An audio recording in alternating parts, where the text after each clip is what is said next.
like these types of videos.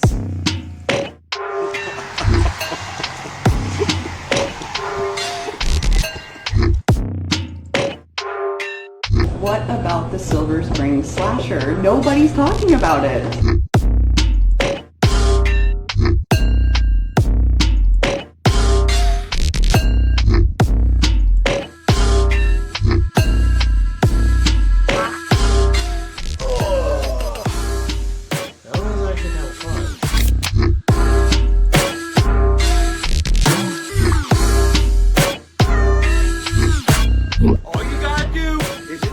Button, smash the subscription button, and hit the bell icon so you can get updates as they come. Yeah!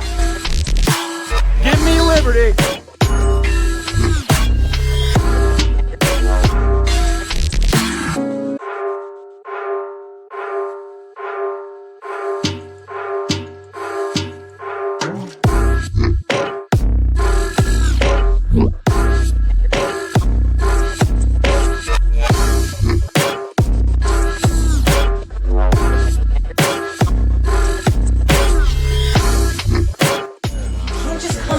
Like that. I can do what I want. I own this place. Looks like the murders are pretty much connected.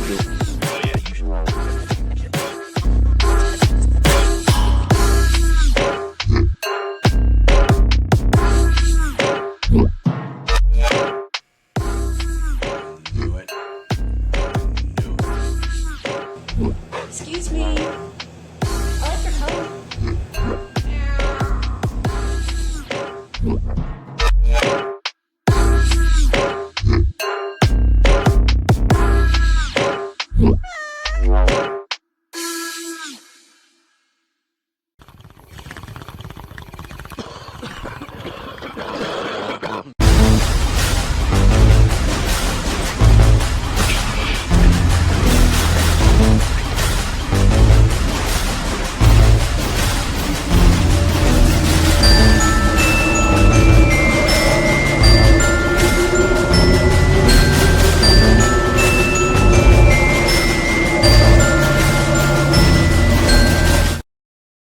Ladies and gentlemen, my name is Christopher Pelton. I am the mad scientist of media here at THC Limitless and Yakuza TV. It is great to be back for another episode of THC Time. You guys know what I do here. I bring out filmmakers, artists, actors, musicians, all the most talented people that I come across who are out in the world doing amazing things. And my guest today is no exception to that rule. His name came up in a lot of conversations with a lot of people whose opinions matter very much to me. And so when somebody reaches out and says, hey man, you should check this guy's work out, I tend to take that very seriously. I've been quite impressed with what I have seen. And even more importantly, I've been quite impressed with what I have seen coming in the future. So let's go ahead and introduce our guest today. This is Mr. Phil Herman. Mr. Herman, Phil, welcome to the Horror Connection. How are you, my friend? Thank you for that wonderful introduction. I appreciate it, Christopher. No problem. Thank you for your time. I appreciate you coming out. It's always a pleasure to meet people, especially in the world of entertainment where things can be so one-sided. I've met a lot of people and I've been told no from time to time, which is fine. I've never really been like, oh, who are you? Why are you wasting my time? Blah, blah, blah. Right. Never hurts to ask. And, you and I played back and forth a little bit, tag, trying to figure out a good time. And here we are today. For starters, how are things back on the East Coast? They're doing good. The weather's getting nicer. We're finally getting out of the deep freeze. It's been a couple of 70-degree days. We started filming our movie last week, Survive the End, and the poor guys were up in the mountains, and it was like in the 40s, 30s. Ooh. It was still snow. So, but things are getting better, weather-wise. Excellent. I'm from Connecticut originally, so. Oh, so same thing. Yep. I'm in Illinois right now, moving again pretty soon to Arizona. Okay. Because sometimes life works out really funny. So let's talk a little bit, Phil. What was the genesis of your filmmaking? Like what was the movie? Like was there a moment in your life where you saw a flick and you were like, hey, this is what I want to do, you know, or was it a gradual process? You've been involved for a long time, so. We've been doing this for over 40 years. As a teenager, I got, the video camera. We were filming around the neighborhood. We were making all little shorts and everything. And I said, I don't want to do shorts. I want to do a feature. Sure. So we made a little short called Hell on Earth. And we said, you know what? We got good attention from it. Let's do a feature. So we said, let's do Hell on Earth, Arena of Death. We'll make a post-apocalyptic movie. We'll get all our friends together. It'll be easy. 6 years later, we came out with the movie, and it's what really brought us to the public's attention, because in those days, you didn't have social media like we had. It was all like magazines, all independent magazines, Fangoria. But we got a lot of exposure like that. And I said, this is what I want to do. I want to make movies. So then our next movie was, it was a combo, because we did Burglar from Hell and Jacker. Those two movies is what put me on the map. And to this day, they're still hitting high notes. There's still Vinegar Syndrome, Ross Snyder. They brought those two movies back to light. And the last 5 years, it's been phenomenal, the success they've had. Nice. Successful enough that we did Jacker 3, Road to Hell, which was 30 years later from the original two. We got a lot of members from the original one. We pretty much hit the same notes as those first two. And it was one of our most well-received movie, ratings-wise, critics, our audience. Everybody loved it. All right. So we would say, let's keep going. People still love it. Absolutely.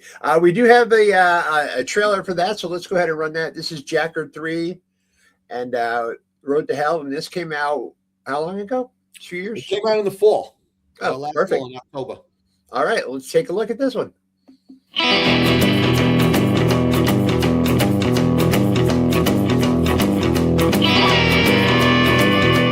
Can you believe it's been 30 years since the reign of terror inflicted by the infamous carjacker Mike Rivers, known as the Jacker? He's coming back! I gotta go. Trust me, you don't know you're fucking with. Bad judgment. Don't bother calling or coming here anymore. That hurts. I thought we had something going. Leaving behind a trail of devastation and despair. Countless lives were lost, and those who attempted to apprehend him were met with tragic consequences. Feels like old times. When will this end? Hello, Dennis. What do you want? I had a dream. A nightmare. About you, the Jacker.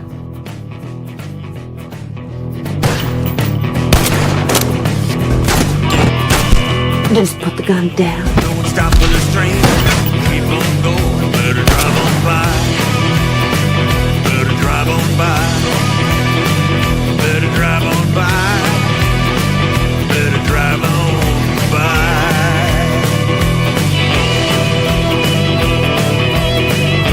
Who the hell?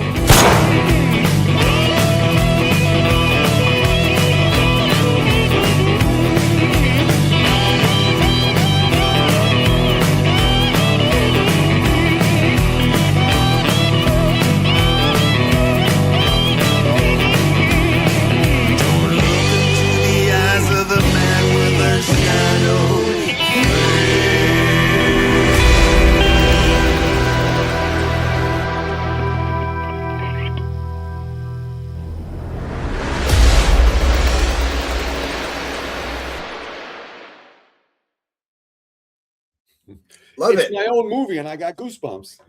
Love it. Love the soundtrack. Love the visuals. Robert Lloyd did the theme. Very nice. He's coming back. He's doing the theme for Survive the End. Very good Awesome. composer. Awesome. I love So, him.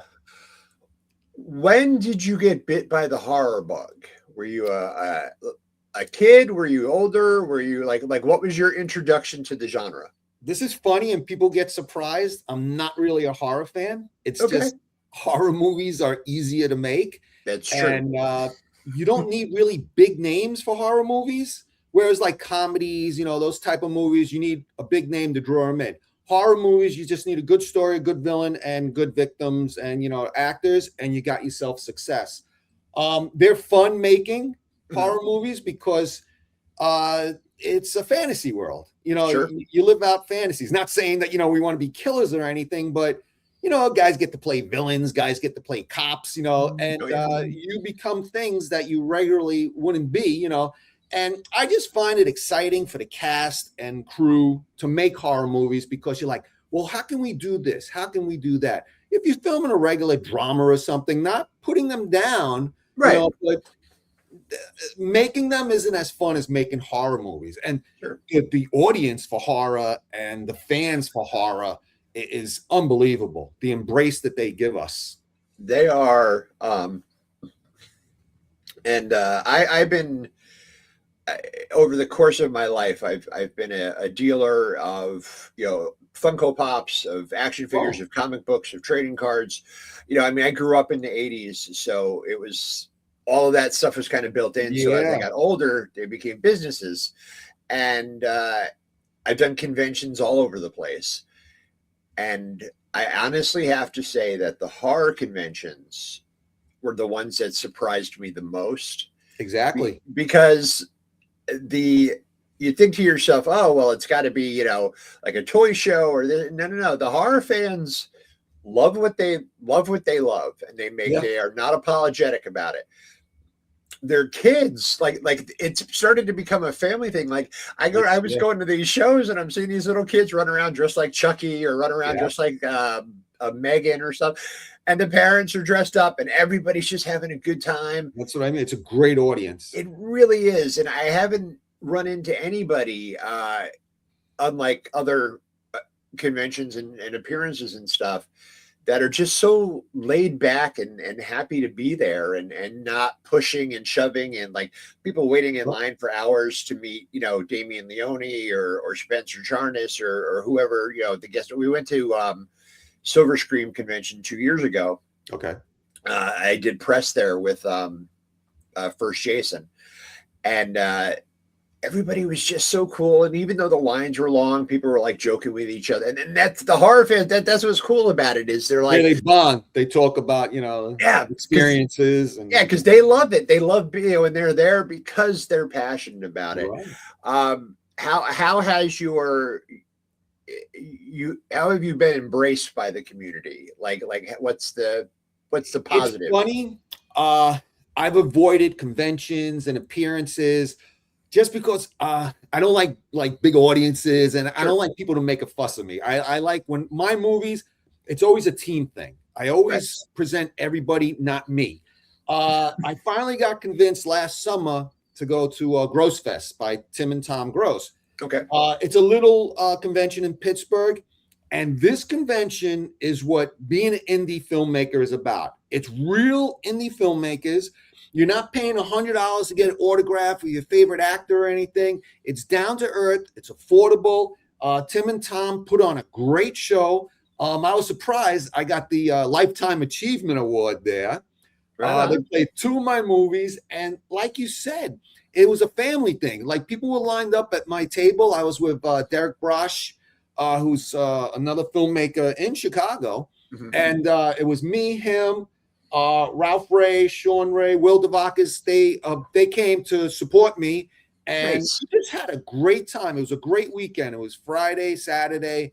And we hung out. We talked to the people. They came up. I was giving out autographs. I was like, this is cool. But that's the kind of convention I like is that where it's realistic. It's like I'm able to talk to them. They're able to talk to me. They're not waiting, to pay me $100 to take a photo. I was giving out free autographs because these people, they were just buying up everything. And and my buddy Derek and his wife Nina, they said that it was one of their most successful conventions, that they did very well too. And that's the embrace of Pittsburgh was like, and we went to the Dead Mall, It's a great vibe, the whole convention. And I couldn't get, thank enough Tim and Tom Gross. They were just great, great hosts. Yeah. And well, they, the convention scene has changed a lot. It has. one of the reasons behind it, from what I've seen, is the secondary market. Yeah. Because like I sent some people 3 years ago, I sent some people to a convention in Texas. Carl Weathers was going to be there. Oh, and, great. I had some Funko Pop stuff I wanted him to sign. Okay. So I send the pops out to my people. They go to the convention. He wanted $300 for an autograph. Now, I can understand, like, if you want him to sign a boxing glove, he was Apollo, but $300 to sign a Funko Pop? Sorry, Carl Weathers. Like, I like you and all, but I don't like you that fucking much. I don't think there's anybody alive. You're robbing them. You're robbing the people. Yeah. That's what you're doing. Even at, like I said, when I was at that convention, people would buy I would throw in something. I would reduce the price just because I know these people are spending their hard-earned money to support my movies, and I want to show my appreciation. So, but the higher you get, the less you give. That's what it is. Well, it's fortunately or unfortunately, depending on how you look at it, for collectors, it's kind of the reason why they do it. The reason why the signing prices on stuff like Funko Pops is so much higher is because most of the time they're being bought to be resold. Yeah. Oh, yeah. Yeah. And I get that. I understand as a dealer, but also as, maybe not that anybody wants my autograph yet.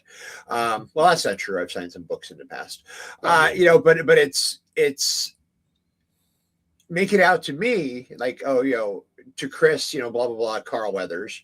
Well, obviously I'm not going to resell that. I asked him to sign that for me, to me specifically. Right. If it's a personal autograph. Exactly. But, so I get the celebrity side of it. But I also, the fans, especially in some of these shows where you're waiting in line for hours.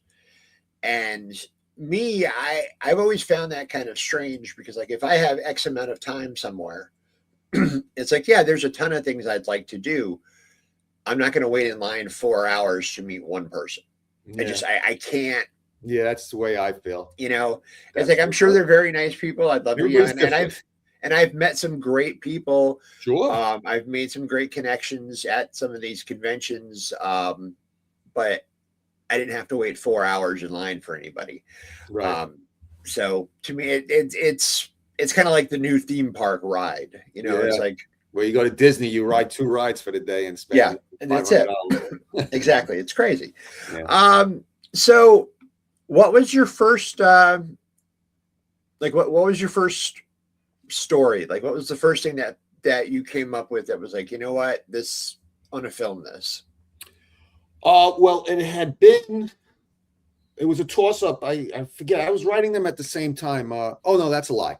Burglar from Hell. I wrote when I was like a teenager, and I said, I can never do this. The magnitude of it, I won't be able to do it. And I put it away. I had all my friends read it because I think it may have been as far back as middle school. Mm-hmm. And I used to write stories in those black and white books or composition books, and I used to toss them around. And Burglar from Hell was one of them. And I remember I lost all of them. And then one time I was in my parents' attic looking through things, and I found it. And I said, let me write a screenplay for this. And, let's see. And I was a teenager at the time. I got a bunch of people interested. It was the time we met Debbie D. She became a lifelong friend, and she's in all my movies since then. And it was our first nude stuff. And we were nervous and everything. Oh, sure. But you needed that in a horror slasher flick. So that took us to a new level. And I was like, can I do this? Can I do that? And after that movie, things just became easier. People respected us a little bit more. People were like putting us in their magazines, interviewing us. We were able to get funds. We were able to sell the movie, better. And then I remember while we were filming Burglar, I got hurt at my job. And I used to work for transit. And if you get hurt, you get put out. You can't be doing anything. Right. So we put a hiatus on Burglar, and I was out for 30 days. And in that 30 days, I wrote Jacker. So we were filming Burglar, and I said, we got to do Jacker too. So we were filming them simultaneously with the same cast members flipped over. Like if you got killed, you lived, this and that. Right. Those two movies, that's why I always go back to them because I've done so much in between. Sure. But those two movies just people always think of them and they think of me. And it's still now, it's like kids, teenagers are buying them and they're like, we love these movies. They're so inspirational. That's awesome. Yeah, they were made shoestring, and it was just so much behind them. We could go hours and hours, but you get the Vinegar Syndrome Blu-rays, and they have all the behind the scenes and everything. Nice. How have your dealings with Vinegar Syndrome been? I've talked to them a couple times. They've been great. I deal with Russ Snyder. Okay, and he's a great person. He did Hell on Earth for me. He did Burglar, and then just recently he did a Jacker Blu-ray 1 and 2. They take years to come out because there's so much. They have the commentary, they have behind the scenes, and they try to get the people that were originally in them. And Vinegar Syndrome's all classic movies from the SOV days. So they're 30, 40 years old, and they do a good time, tracking these people down. Marilyn Gigliotti, I hope I'm not pronouncing her name wrong, from Clerks. Mm-hmm. She was in the original Jacker too, and they got her to do an interview. Nice. Yeah, so she's all the way up there, and she still came back. And I remember it was exciting when we filmed with her because it wasn't a remote. She actually came to us and filmed with us, so I got to almost kill her in the movie. So it was like, I said, now we're hitting big time. We got her. Nice, very nice. We're going to take a quick commercial break, and we will be right back. Let's see. What do we... Yeah, okay. This is an invitation. This is an invitation.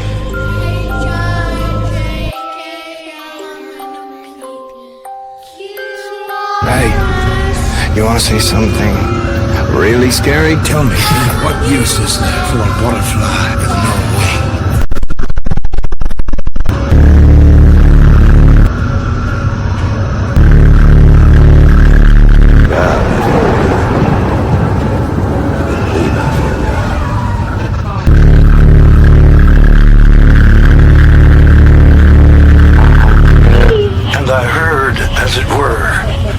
Of thunder.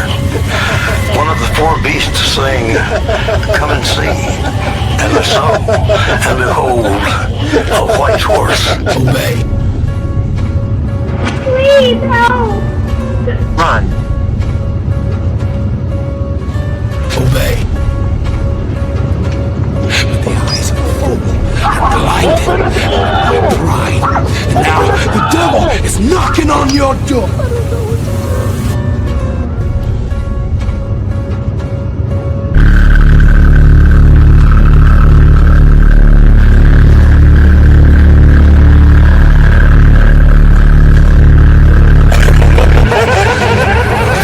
We live in a world where society has poisoned the souls of men.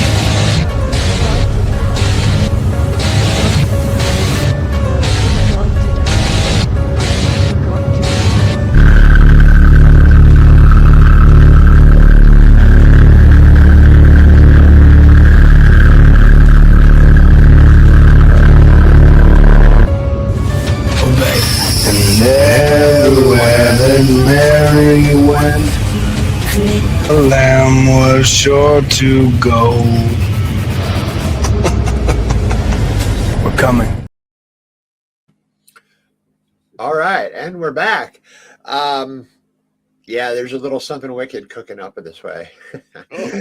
I think we're going to go ahead now and play a little game, everybody's favorite game. This is Straight Fire. What if CAT really spelled dog?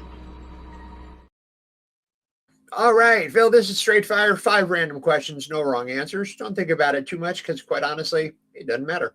Okay. Question number 1. If dogs wore pants, would they wear them on 2 legs or 4 legs? 2 legs. 2 legs. All right. What is your favorite guilty pleasure movie? Simple Plan. Interesting. All right. Should vampires sparkle? Why not? Okay. All right. You find yourself in a cabin in the woods. There's a book bound in human flesh and inked in human blood. What do you do with it? I would read it, of course. All the folks say that. I'm like, but we know how it ends. We know. And the final question, and after you answer, I'll tell you why I ask. When you're at the grocery store, are you able to reach the items on the top shelf? Of course. People ask me. Okay, excellent. That was one of the first questions I was ever asked when I started doing this, and I'm 6'4", so not a problem for me. Little old ladies, I'm always all the time. So we're a top shelf guy, that's right. That's what they'd say. So yes, that was straight fire. Now, Phil, I know you're working on a big one now. Yeah. I've been seeing the stuff. Tell my audience a little bit about what and when we can expect. Okay, Survive the End is the big one. It's one of our biggest features yet. And it's not really horror. It's more like, like a Road Warrior type, post-apocalyptic type of movie. It's a family. They're going on their annual outing. They're going camping. It's the father, wife, and 3 kids. And it starts off all happy and everything. They're looking forward to it. All of a sudden, all hell breaks loose. The world gets attacked. The world gets attacked and put into devastation.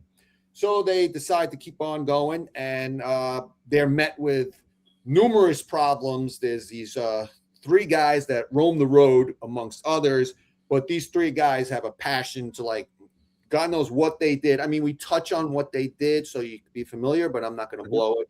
But they terrorize everybody on the road. It's a survival story, and it's a family story. And what I really loved about it is with the casting. I made Ralph Ray the father. Debbie D is his wife. Deanna Marie is his daughter. Sean Ray, which is his real son, is his son. And introducing Hunter Ray, which is his daughter, he's in it. So it's kind of cool that 2 of the kids are his own. Nice. And they started filming last week, and the dynamics with the 5 main characters, it's like you really feel like they're family. Excellent. And it's not a Disney happy family movie, but there are family elements. It's definitely R-rated because there's a lot of terror and violence. And this one is shot 99% outdoors. So we're dealing with the elements. We have about 8-day shooting schedule, numerous days, not in a row. Right. We're praying for good weather. We have a lot of extras that came in on this. We have Vernon Wells from the Road Warrior. He's playing the president. Nice. Jeremy London is in it. He plays a sheriff. He's the one that has us before the bomb blows up. Okay. We have fun with him. And we're working on a few other big stars, to be in it. Nice. But everybody else, there's too numerous to name. Every cast member, but I try to mention and give them shout outs as much as possible. We have back director James Spinetta. He's a one-man army. He does everything. He's like, that's why I got to give him a break after this, because we did 3 in a row. We did Actors Curse, The Amityville, Descendants of Darkness, and now this one. And this one is big. The reason we can't do 8 days in a row is because there's so much stunt work, weaponry. There's a lot of stuff to be done in this movie to plan out right. It's not just, you go there, show up, and do your lines. Right. There's a lot of pre-planning on it. We had to scout out locations. We got a wonderful, thanks to Robert Savakinis, hopefully I pronounced that right. Mm-hmm. He got us wonderful locations, including a drive-in. Nice. Took this movie to another level because we're going to turn it into like a trading post. There's other things. The imagery that we're going to create in this is going to be, people are going to say, wow, how much was the budget? How did you guys do that? But James Spinetta is very passionate about what he does. Mm-hmm. And he's always looking to improve. And with Jacket 3, he did incredible work. With Amityville, we did a short for that one. He made the woods come alive on me, and he just whatever you write down, he'll say. I said, "Can you do that? You know, I could change it around. I could do it. Don't worry about it." You know, love it. Table, an amazing movie. Awesome. Well, I'm very excited. I've been following along, and I can't wait to see what's coming next. Where can everybody find you online, Phil? Facebook, Phil Herman. They can find me. Or the many groups Survive the End group. There's a lot of buzz. There's a lot of buzz on this. So yeah, it started out. I wrote the book, and it came out in the fall, and everybody's like, "Turn that into a movie." I said, "I don't know if I can do that." And what we did was we took the book. The elements are there, but we just added and changed a lot of things. So if you read the book, it's not going to be the same exact thing. It's going to be a lot of differences in the book, a lot of different story lines changed to bring, something else, nice. So you could say, I read the book, it was good, but now, wow, I saw the movie, it's even better. So awesome. So it's fun. Awesome. So, what's the I know you just started shooting. What's your ETA? Like when do you want to see everything? We should be finishing filming late spring. We have it planned that we should be finishing by May. Then it's going to go. This one may take a little longer. I want to say the fall, but this one may take longer with the VFX and everything, and the sound's got to be done. So realistically, probably the beginning of the year of 2027. Okay. It could be before, but I'm going to say 2027 on that one. Okay, right on. There's a lot going on, and some interesting things are happening. So let's stay in touch, and yes. Because we definitely. There's so much. I mean, we could be here all day. Yeah. So, Phil, I do want to thank you for your time coming out today. I do appreciate it. I'm glad we were able to finally get this nailed down because, again, your name comes up an awful lot. I really appreciate it. I'm sorry I took so long. It's just that. Oh, no. I understand. You're a busy man. I'm a busy man. I understand completely. But now that we've crossed the bridge, man, it's going to be a great year, and my table is always open. Anytime you want to come on, thank you. Come talk to me about movies, shoot the shit, whatever you want to do. Okay. I am readily available. And folks, check out Phil's work. It's just good stuff, and it's back to earth as far as filmmaking goes. It's not this crazy over elaborate. I $20 million. No. This is down home, dirty filmmaking, which is what we love. Filmmaking, what we love here at the Horror Connection. We're very much behind the indie creators, and that's another reason why we're working on some of the stuff we're doing.